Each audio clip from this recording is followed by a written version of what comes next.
والقلب متيم بطه النبي وصلى وسلم على طه النبي نبينا المكرم نبينا المشرف طه العربي طه العربي.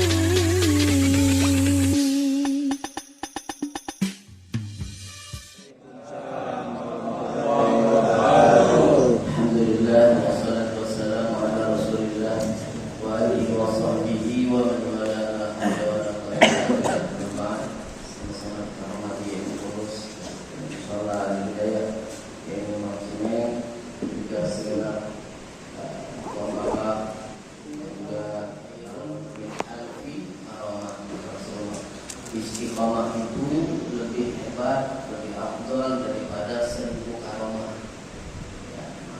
Itu karomah. Jadi misalkan orang punya karomah satu, akan banyak itu orang istiqomah itu lebih hebat lagi dibanding orang yang punya 1000 karomah.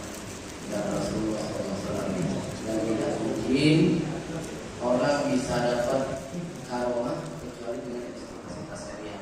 Mudah-mudahan para pengurus yang istiqomah pengajian ini kita minta kepada Allah Subhanahu wa taala, mudah-mudahan Allah memberikan kemuliaan dunia akhirat. Amin ya Allah. Saja punya urusan, punya niatan, punya apapun yang dia niatkan, mudah-mudahan mendapatkan kemudahan dari Allah Subhanahu wa taala. Amin. Dan pastinya dengan ketentuan Allah, dengan ridhonya Allah Subhanahu wa taala. Dan kita doakan mungkin kata sedang sakit, kita pun yang punya saudara yang sakit, mudah-mudahan disembuhkan penyakitnya oleh Allah Subhanahu wa taala dan menjadi sebab penyakitnya itu menjadikan sebab dia diampuni dosanya oleh Allah Subhanahu wa taala dan diangkat derajatnya Allah Subhanahu wa taala. Mudah-mudahan kita selalu bersabar untuk menjadi hamba Allah yang taat dan bersabar menjadi hamba Allah yang istiqamah. Ila dini wa ala kulli niyatin salihah wa ila hadratin Nabi Muhammadin sallallahu alaihi wasallam. Al-Fatihah. A'udzu billahi minasyaitonir rajim. Bismillahirrahmanirrahim. Alhamdulillahi rabbil alamin arrahmanir rahim maliki yaumiddin. Iyyaka na'budu wa iyyaka nasta'in ihdinas siratal mustaqim siratal ladzina an'amta 'alaihim ghairil maghdubi 'alaihim waladdallin. Amin. Al-Fatihah li sayyidina habibina syafi'ina qurrati a'yunina Muhammad bin Abdullah wa alihi wa sahbihi wa dhurriyyatihi bismillahirrahmanirrahim wa rasyidin wa ashabi Rasulillah ajma'in wa ali tabi'in tabi'in. Kita hadapi nikmat ini bisa kita renungkan dan kita renungkan juga nikmat ini dengan bersyukur kepada Allah Subhanahu wa taala. Dan tanda orang yang bersyukur kepada Allah itu bukan hanya sekedar ucapan alhamdulillah, bukan. Yang dikatakan kita bersyukur kepada Allah Subhanahu wa taala adalah dengan perbuatan dan amal. Tanda orang yang bersyukur adalah tidak cukup dengan alhamdulillah. Kalau misalkan alhamdulillah dapat duit doang, alhamdulillah. Kena musibah, innalillah. Ya. Jadi kita untuk membuktikan syukur kita kepada Allah Subhanahu wa taala yaitu dengan amal dan perbuatan. Sebagai tanda kita senang sama seseorang atau kita mengucapkan terima kasih sama seseorang, kadang-kadang kita memberikan hadiah. Apa ini Pak? Ada motor, ini hadiah.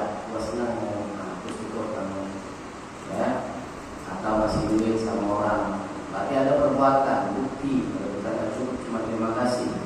Ya, tanda alhamdulillah kepada Allah tidak cukup. Tapi dengan amal dan perbuatan. Itulah mudah-mudahan dengan kita membuktikan tanda terima kasih kepada Allah Subhanahu wa taala dengan amal perbuatan. Mudah-mudahan termasuk orang-orang yang ditambah nikmat oleh Allah Subhanahu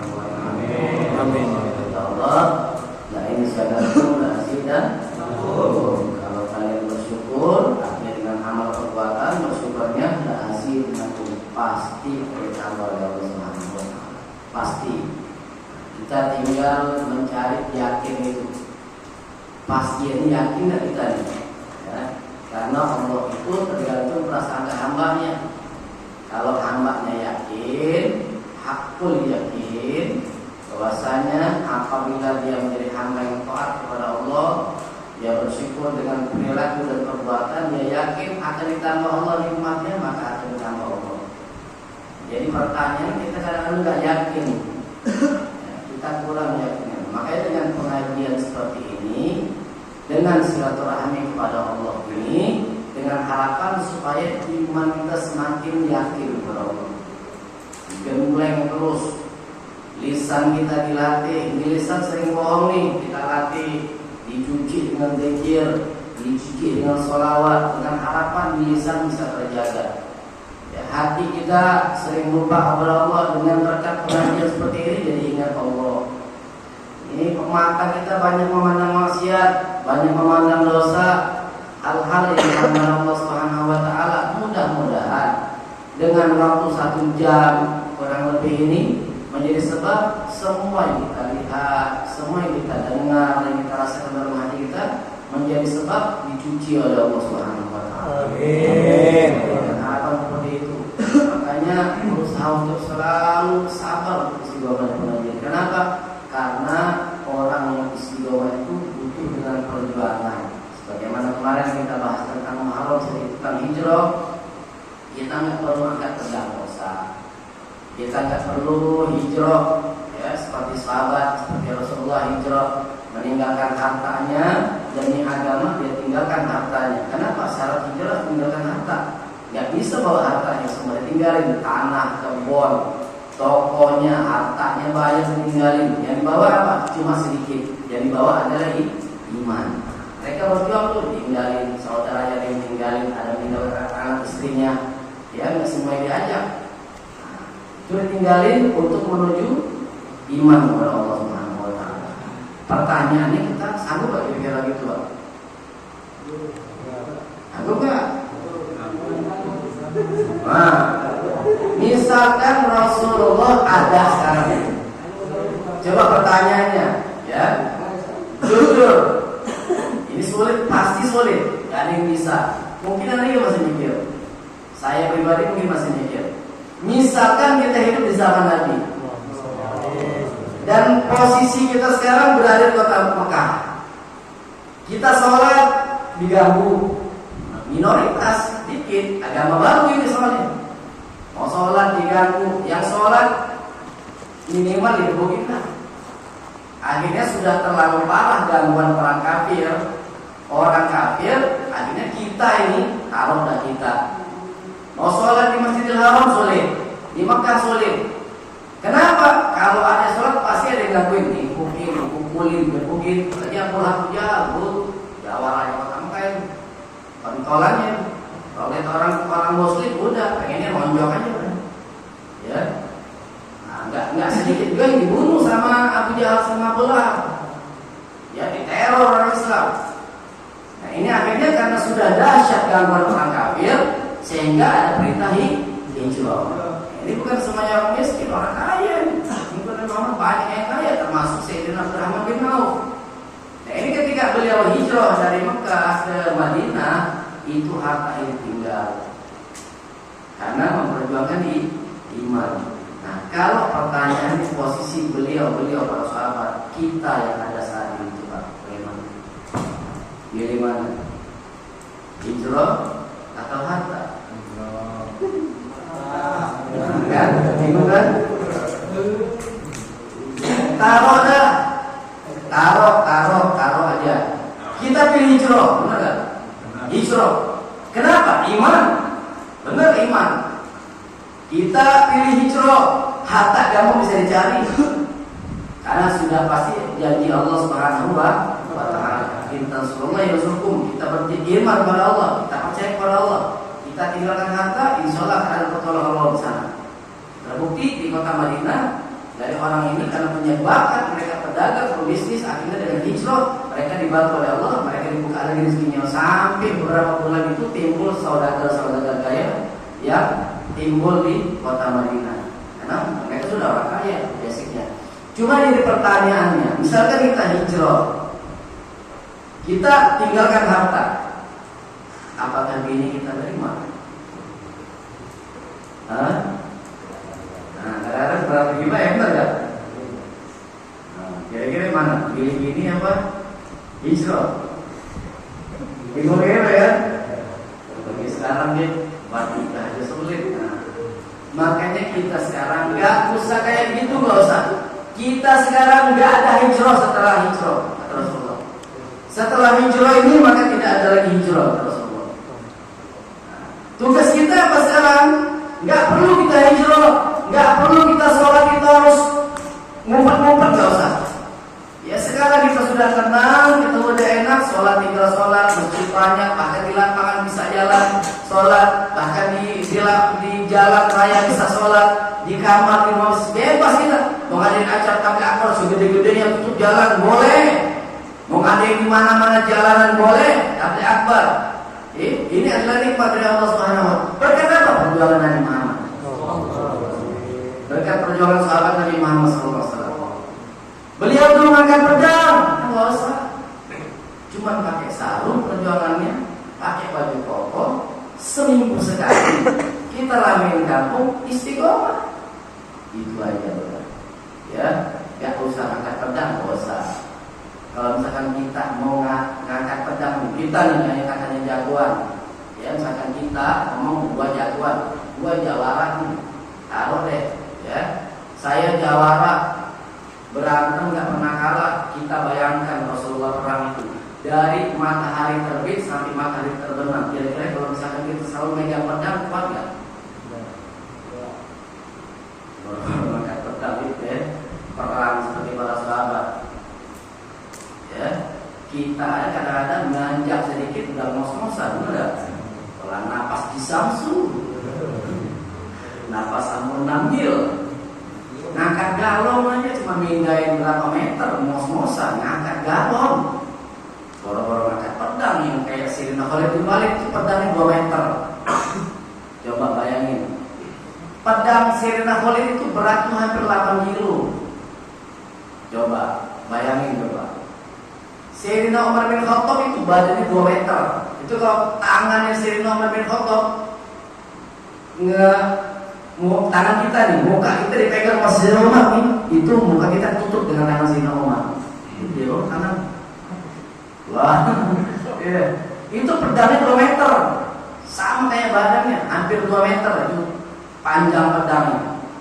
Ya, coba kita bayangkan, Sayyidina Khalid bin Walid, yang beliau itu ketika meninggal dunia, Sayyidina Khalid bin Walid, itu Sayyidina Khalid bin Walid tubuhnya itu sudah gak ada bentuk. Artinya apa? Bekas tombak, bekas panah. Kalau kita paling bekas kurang. Dia bekas gorengan, bener gak? Masih kecil kan gak tahu gitu. Nah, kita paling bekas itu. Sahabat Nabi Muhammad giginya pernah patah. Ya, kena tameng musuh pada saat perang Uhud. Sampai gigi geraham beliau copot. Makanya ada gigi geraham Nabi Muhammad SAW. Disimpan masih gigi gerahamnya. Itu bekas perang Uhud, copot giginya, kena tameng. Pecah ke Nabi Muhammad, jadi kena tameng musuh. Jadi orang perang itu ini megang pedang, ini tameng. Tameng itu ngantar muka Nabi Muhammad SAW, sehingga pipi Nabi Muhammad pecah dan digerami copot. Kita nggak perlu kayak gitu. Kita belum pernah. Paling kalau misalnya copot, saya copot juga gigi geraham kenapa? Udah tua, gigi gerahnya copot. Sekarang kita nggak usah perang, nggak usah. Paling punya pedang. Saya punya pedangnya, punya golok, atau kayu. Ya, dipajang sunnah ini senjata di rumah itu sunnah. Niatin buat fisabilillah, jihad fisabilillah. Kita nggak usah. Jadi kita hanya berjuangnya sabar untuk istiqomahnya. Jadi sekarang jihadnya jihad melawan hawa nafsu. Lawan kita punya nafsu ini. Seminggu sekali tahunnya ngaji. Wah jalan-jalan yuk. Ngaji sekarang mah gua libur besok. Itu dong. Jalan-jalan yang nongkrong. Ngaji sekarang mah nongkrong baik lo. Nanti malaikat lewat gimana? Mati cabut. Nah, ya. Jadi sekarang belum Senin udah paten ngaji. Jadwal mati, nggak bisa diganggu. Kondangan sore, kondangan siang, bener gak? Ya kampungnya itu. Biar orang tuanya senang. Ini nih doa gua terkabul kata Allah. Kata kakek kita nih, pentolan kita nih, sepuh-sepuh kita nih, akhirnya doa gua terkabul, cucu gua ada yang ngaji. Nah, kita ini termasuk hadir begini. Kita doa Rabbana hab lana min azwajina wa dhurriyyatina qurrata a'yun waj'alna lil muttaqina imama. Itu doa orang tua kita yang dulu, dengan harapan keturunannya ada orang soleh yang ngaji, yang doain sepuh-sepuhnya, ya, para leluhur-leluhurnya. Kita ini mungkin bagian dari doa mereka yang dijawab Allah. Makanya jangan sia-siain perkumpulan kita, ya, di malam Senin ini. Mungkin kita termasuk orang-orang yang mendapat bagian doa dari mereka dan dijawab Allah, dan kita dipilih Allah di antara sekian banyak saudara kita. Alhamdulillah. Mau selonjoran, mau apakah ngantuk, matanya keliengan, pokoknya ngaji, daftar dulu. Urusan ngantuk, urusan lapar nanti belakangan, mungkin ngaji dulu. Kenapa ditekankan seperti itu? Karena ancaman Allah ini sangat penting. Ulama melihat ancaman Allah ini penting. Dan ulama itu pewaris Nabi. Kalau Nabi sayang terhadap umatnya, karena ulama itu pewaris Nabi, ulama juga perhatian terhadap umat Nabi. Kenapa? Karena umat itu mencintai Nabi, dan ulama harus mencintai umat. Makanya ulama harus menyampaikan apa yang berkaitan dengan ini, dengan Rasulullah SAW. Apa kata Allah? Wa man a'rada an dzikri, barang siapa yang berpaling, kata Allah. Ini ancamannya. Barang siapa yang berpaling an dzikri, daripada peringatanku, kata Allah. Nah, peringatanku, kata Allah, dia berpaling, enggak mau dinasihati, enggak mau dibilangin, udah dibilangin kagak mau ikutin, berpaling dia. Ini nasihati, guru udah nasihatin, kiai tabligh akbar udah berbusa-busa mulutnya. Ini udah berapa kali kiai ngomong nih tabligh akbar, ya, di pengajian-pengajian, enggak cukup di situ, dia dengar buka juga di YouTube, luar biasa nasihat. Belum lagi kultumnya, status WA-nya dilihat, banyak peringatan, ya, cuma dia berpaling daripada kebenaran itu, berarti berpaling dari Allah Subhanahu wa taala. Apa kata Allah? Fa inna lahum ma'isyatan dhanka. Maka orang berpaling ini enggak mau menerima nasihat ini, maka dia akan Allah jadikan kehidupannya sempit, dhanka, sempit. Makanya sempit. Orang kaya bunuh diri, ya, ada yang bunuh diri. Artis yang bunuh diri ada. Saking ngetopnya udah di atas angin nih, ya, saking ngetopnya, sampai dia tuh duitnya tuh udah nggak hitung lagi banyaknya, mati bunuh diri banyak. Ya, artinya apa? Kehidupannya sempit. Itu ditanya kenapa sampai bunuh diri, akhirnya dia cerita, ya, dia curhat. Kenapa bunuh diri? Karena kemana-mana serba takut dibunuh orang, takut dirampok, takut. Jadi enakan kita nih, benar gak? Ini orang-orang yang kaya nih Pak, orang-orang kaya, misalkan tidur di kebun, gak berani ya. Coba kalau kita di bawah pohon rambutan ada balai, itu enggak? Siapa mengerampok orang? Gak punya apa-apa, paling sedang dipinjai ulang, gak ngaruh, bener gak? Kita mah enak tenang, ya. Makanya ada cerita Sultan itu lihat orang miskin, yang enak banget dimakan roti itu, roti kering, dicelupin kaya, dimakan nikmat banget. Habis itu tidur pinggir jalan, Sultan ngeliat enak banget kayak itu ya, katanya Sultan gak bisa kayak gitu. Ya, orang-orang kaya gak bisa kayak gitu. Tidurnya enak di kebun, tidur, goleran di balai, kongkok, walaupun gak punya duit, ya enak kita mah santai, gak punya beban, sempit hilang kita nih. Kenapa? Nah, mereka itu orang-orang kaya dari sempit, jalan dikit takut, CCTV rumahnya ya gak? Ada anjing lagi rumahnya, ada satpam lagi security. Itu masuk gerbang perumahan aja ada security. Pak mau kemana Pak? Mau ke rumah Bapak Anu. Ngapain? Ada tugas apa? Ada janji nggak? Penting banget. Ribet ketemu orang susah. Orang susah orang kaya. Ya. Kalau kita assalamualaikum, ayo ngopi lah sini. Nah, enak udah. Gak ada security ya.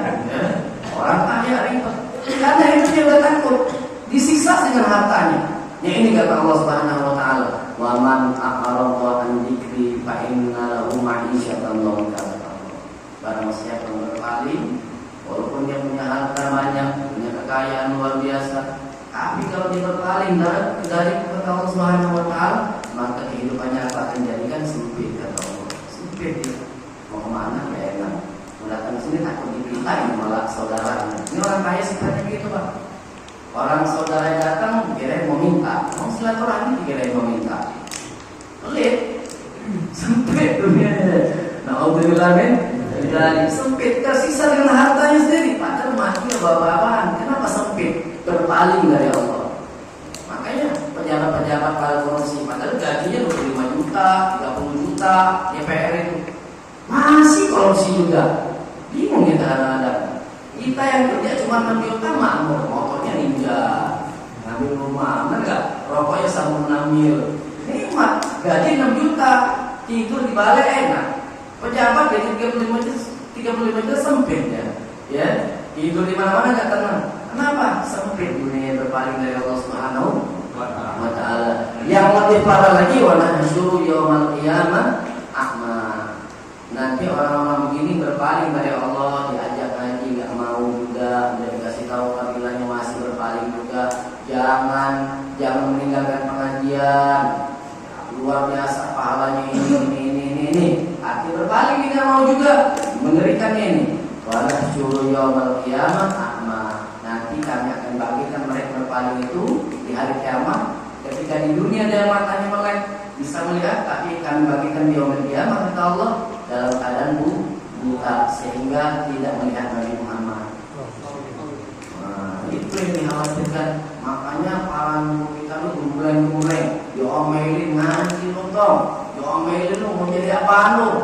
Ya, dokter kalau misalkan udah selesai dokter, ya enggak? Cuman nggak ada istilahnya dokter sampai tentang orang tuh jarang banget, ya. Cuman kalau urusan akhirat, malah itu nggak nanya, wah Pak Insinyur, itu berapa enggak? Ditanya tentang keimanan kepada Allah, man nabi, man imam, man ikhwan. Ini tanya Allah Subhanahu Wa Taala, yang jawab bukan kita, bukan kekayaan, tapi amal. Makanya kita istiqomah sampai kapanpun menajib jangan sampai hari kiamat. Amin. Istiqomah kita sabarkan. Kenapa? Karena ini ngeri banget ini nih. Makanya ulama ber ngaji. Kalau nggak ngaji bahaya nanti di yaumul kiamat. Ya. Yang pertama hidupannya sempit, tadi sudah buktinya banyak. Kemudian dibagikan Allah di hari kiamat posisi matanya buta. Nggak bisa yang melihat hidupnya, nggak bisa melihat yang melihat ustaz, nggak bisa, buta matanya. Mencari mana dari pertolongan? Sedangkan dia gelap, nggak bisa. Sampai dia minta kepada Allah, ya Allah kenapa aku buta ya Allah? Sedangkan aku dulu dalam posisi bisa melihat, karena lari daripada peringatan Allah Subhanahu wa Ta'ala. Ini ya.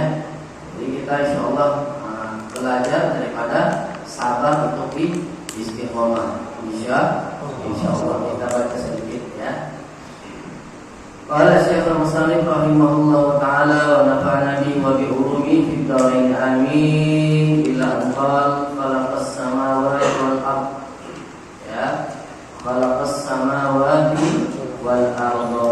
Allah menciptakan langit, menciptakan bumi. Nah, ini Allah ciptakan langit dan juga berikut dengan pasukan langit. Pasukan langit ini bisa menjadi rahmat, bisa menjadi bala. Nah, kata Allah Subhanahu wa Ta'ala, apa kata Allah? Lau kana andaikan kata Allah Subhanahu wa Ta'ala, lau amanu ahlul qura wattaqau la fatahna 'alaihim barakatin minas samai wal ardh. Nah, ini Allah menciptakan langit, Allah menciptakan bumi. Langit ada pasukan-pasukannya langit. Pasukan langit apa? Hujan, angin, benar nggak? Nah, apalagi itu? Capung, ya. Yang terbang-terbangnya apa nih? Petir, awan segala macam. Ini adalah pasukannya Allah. Yang apabila pasukan Allah ini berontak, mau hebat bagaimanapun, nggak ada kok orang penangkal petir. Ya, orang bisa mengendalikan petir tuh. Nah, itu film itu, ya. Oh, film, anaknya main film sakti, ya, main film Pak, terbang sakti Pak. Nah, cuman ini pasukan Allah ini, itu bagaimana keadaan umat yang ada di bumi? Pasukan Allah, angin, hujan, air, awan, segala macam petir itu. Nah, apa kata Allah? Lau amanu ahlul qura wattaqau la fatahna 'alaihim barakatin minas samai wal ardh. Kata Allah, apabila penduduk bumi atau di mereka semua beriman, mereka semua bertakwa kepada Allah, ngajinya rapi, sholatnya rapi, sama lingkungannya rapi, sama berakhlak bagus. Ini orang-orang bagus nih kata Allah nih. Ya, apabila di satu kampung mereka itu rapi, sholatnya rapi, akhlaknya bagus, agamanya bagus, ya, maka kata Allah, la fatahna alaihim barakatin minas samai wal ard, maka kami pasti akan berikan mereka keberkahan dari langit dan dari bumi. Langitnya berkah, hujannya subur, ya, hujannya subur, anginnya menyuburkan tanaman, sawahnya subur, binatang-binatangnya menjadi sebab menjadi makanan bagi hewan-hewan yang lain subur. Walakin kadzabu kata Allah, tapi kalau misalkan mereka berkhianat, berpaling dari Allah, maka hujan akan menjadi musibah. Makanya tidak sedikit, ya, angin puting beliung. Tadinya hujan enak, cuma kalau hujan jadi hujan badai, bahaya. Air laut indah dipandang, tapi kalau tidur selami, hancur. Angin, ketika kita tidur kena angin kebon, enak banget. Cuma sudah berubah jadi angin puting beliung, habis sudah. Genteng terbang, ya, mobil terbang, pernah nggak di mobil terbang? Ada kena angin, ya, luar biasa. Tapi kita mah kalau nggak pegangan terbang, ya, berubah semuanya. Kenapa? Kalau misalkan semuanya itu durhaka kepada Allah. Nah, beruntung kita masih ada begini. Ini titik-titik nih, kalau di langit ada bintang-bintang, kita indah melihatnya. Itu bersama di bumi, kata Nabi Muhammad. Yang majlis-majlis seperti ini adalah bintang-bintang di bumi. Selama masih ada bintang-bintang begini nih, jadi malaikat itu melihat di bumi itu bintang-bintang itu adalah pengajian-pengajian seperti ini. Kalau pengajian-pengajian seperti ini masih banyak, ada pesantren, ada guru-guru yang mengajarkan ilmu, ini adalah bintang-bintang yang bagi malaikat. Kita melihat bintang-bintang di langit. Kalau kita menurut bumi melihat bintang di langit. Kalau misalkan malaikat melihat ke bumi, bintang-bintangnya ini pengajian-pengajian. Nah, jadi kita menghidupkan bintang-bintang. Semakin selagi masih ada bintang-bintang yang di bumi, maka insya Allah Allah akan jauhkan daripadamu musibah. Nah, patokannya begitu kiamat. Kalau di langit sudah tidak ada bintang lagi, Pak, kiamat selesai. Patokannya bintang di langit. Kalau bintang sudah tidak kelihatan, selesai dunia ini, selesai kiamat. Makanya kita perbanyak bintang-bintang di bumi ini supaya selalu mendapatkan rahmat dari Allah Subhanahu wa Ta'ala. Nah, yang menciptakan ini adalah Allah Subhanahu wa Ta'ala. Wa khalaqal mauta wal hayata, dan juga Allah menciptakan kematian. Cepat atau lambat kita akan mati itu pasti. Gak ada yang selamat. Pengen masuk surga gak? Pintunya dari mana? Mati. Pengen masuk surga? Pengen? Pengen gak? Pengen apa enggak sih masuk surga? Pintu lewat mana pintunya? Mati. Emang ada pintu lain? Ya syaratnya mati dulu.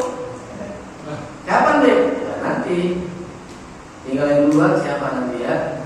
Nah, sekarang tinggal cari bekal yang banyak. Kalau pengen mudik nih, kita mudik nih. Kita diciptakan Allah dari ruh, alam ruh udah ketemu nih. Ya, dulu kita nih pernah ketemu tuh di alam ruh. Kampung kita, halaman kita di ruh. Jadi Allah ciptakan itu alam ruh, itu kita berkumpul kayak gini tuh di alam ruh. Kemudian diciptakan oleh Allah Subhanahu wa Ta'ala di bumi, ketemu bagaimana ketemunya di alam ruh kemarin. Nah, kita mau mudik nanti. Mudik lagi nanti. Balik kampung halaman. Namanya orang mudik kudu bekal.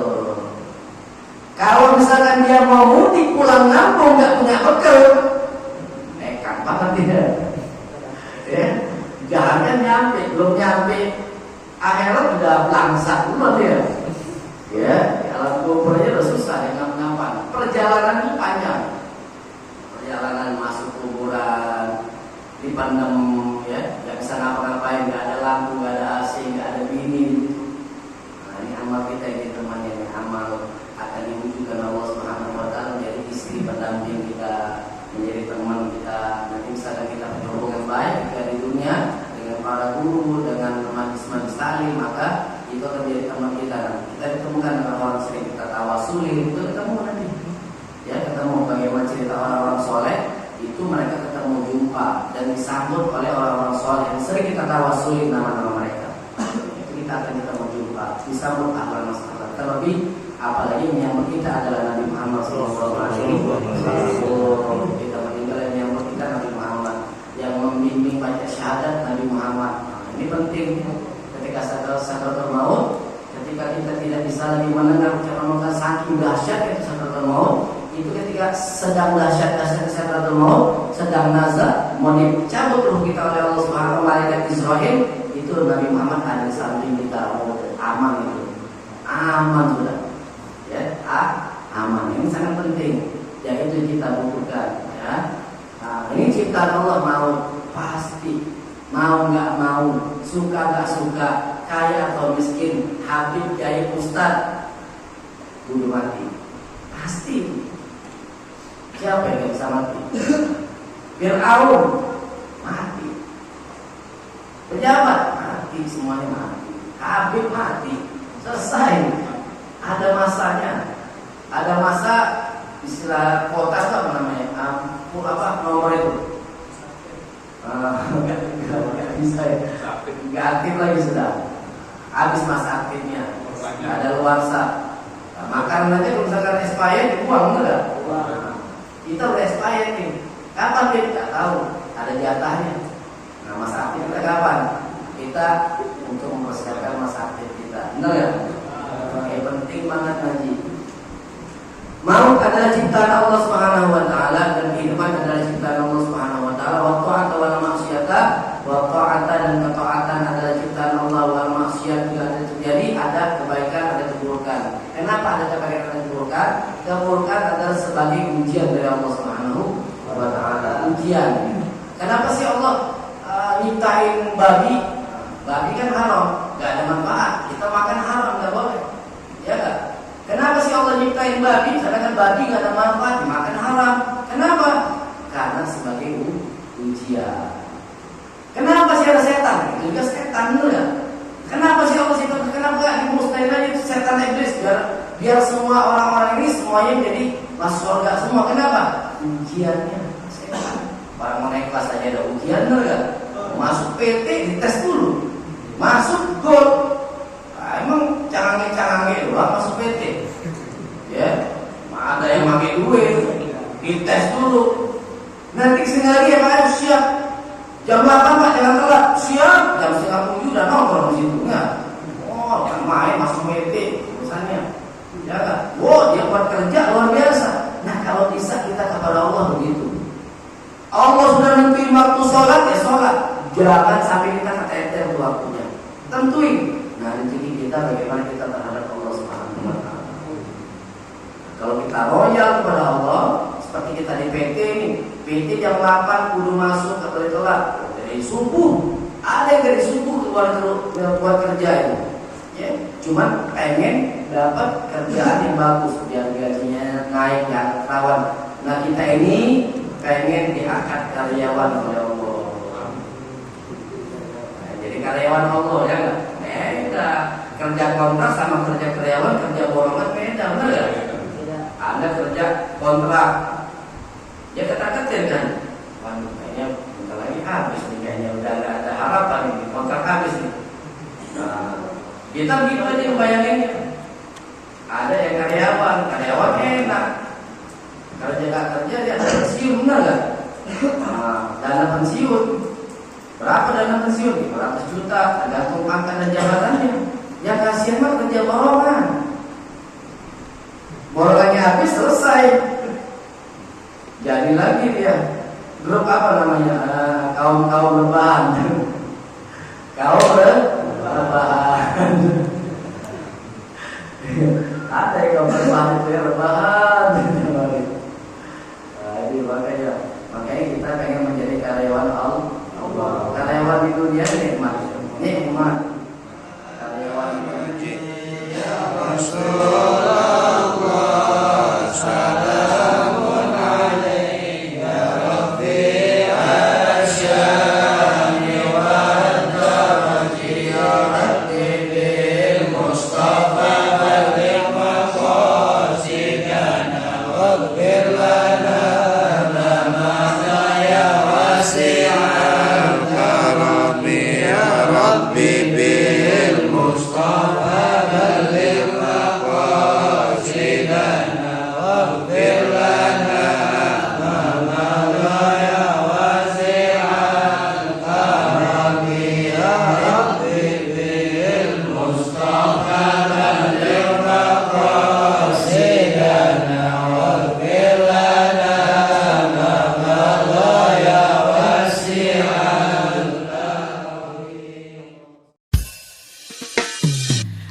والقلب متابع